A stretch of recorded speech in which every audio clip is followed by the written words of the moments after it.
What's going on, guys? Stephen Hamby here with Dent Hogs Paintless Dent Repair. Today, all the way from Connecticut, we have a Yamaha Stryker gas tank.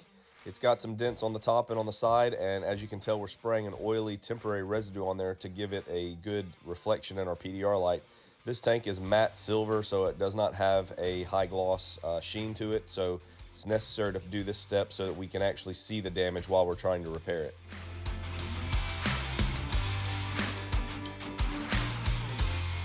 Now, the purpose of this video is just to do a simple before and after, just to show the results you can achieve with a paintless dent repair. We have other videos that go into a little bit more detail on how these repairs are done, the tools that we use, but just for the sake of a short video, we just kind of wanted to show a quick before and after of what the damage looked like before and what it looks like after paintless dent repair. So guys, if you have any dents on your motorcycle tank or fender and you would like to get those repaired and preserve your factory paint at the same time, look us up online at motorcycledents.com, where you can submit a form for a free estimate. We'd be happy to have a look at your bike for you. Thanks for checking out this video, and we'll see you next time.